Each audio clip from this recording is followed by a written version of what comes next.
Hi all, welcome to football arena. ഇത്തവണത്തെ ബ്രസീലിൻ്റെ സ്ക്വാഡിലും ഇടം നേടാൻ നെയ്മർക്ക് കഴിഞ്ഞില്ല.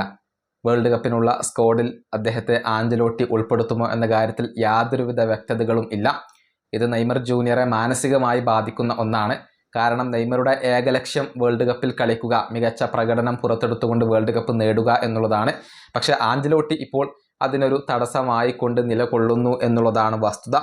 ഏതായാലും ഇതുമായി ബന്ധപ്പെട്ട ഒരു അഭിമുഖം നെയ്മർ ജൂനിയർ ഇന്നലെ നൽകിയിരുന്നു.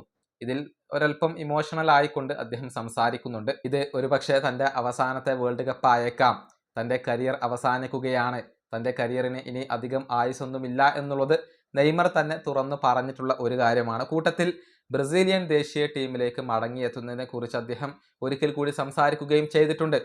അതായത് ബ്രസീലിയൻ ദേശീയ ടീമിനെ എങ്ങനെയെങ്കിലും ഒക്കെ സഹായിക്കാൻ എനിക്കിപ്പോഴും കഴിയും, തൻ്റെ ക്വാളിറ്റി തനിക്കറിയാം, തൻ്റെ പവർ എനിക്കറിയാം എന്നൊക്കെയാണ് നെയ്മർ പറഞ്ഞിട്ടുള്ളത്.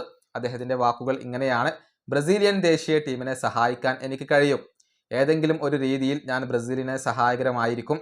എൻ്റെ ക്വാളിറ്റി എന്താണ് എന്നുള്ളത് എനിക്കറിയാം, കളിക്കളത്തിൽ എനിക്കുള്ള പവർ എന്താണ് എന്നുള്ളത് എനിക്കറിയാം, എനിക്ക് കോൺട്രിബ്യൂട്ട് ചെയ്യാൻ കഴിയും, അടുത്ത വേൾഡ് കപ്പിൽ എനിക്ക് പങ്കെടുക്കണം, അതുമാത്രമാണ് എന്നെ മോട്ടിവേറ്റ് ചെയ്യുന്ന കാര്യം. ഇതാണ് നെയ്മർ ജൂനിയർ പറഞ്ഞിട്ടുള്ളത്. ഒരൽപ്പം ഇമോഷണൽ ആയിക്കൊണ്ടാണ് അദ്ദേഹം സംസാരിക്കുന്നത്.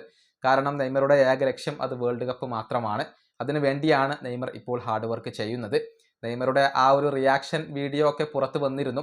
അതായത് ബ്രസീലിൻ്റെ സ്ക്വാഡിൽ തനിക്ക് ഇടമില്ല എന്ന് നെയ്മർ മനസ്സിലാക്കുന്ന സമയത്ത് ആ ഒരു റിയാക്ഷൻ ഒക്കെ നമ്മൾ കണ്ടതാണ്. ഒരൽപ്പം ഇമോഷണലാണ് അദ്ദേഹം. ബ്രസീലിയൻ ടീമിലേക്ക് തിരിച്ചെത്തുക, നല്ല രൂപത്തിൽ കളിക്കുക എന്നുള്ളത് മാത്രമാണ് നെയ്മറുടെ ഇപ്പോഴത്തെ ലക്ഷ്യം. ഈ വീഡിയോ അവസാനിപ്പിക്കുന്നു. അടുത്തൊരു വീണ്ടും കാണാം.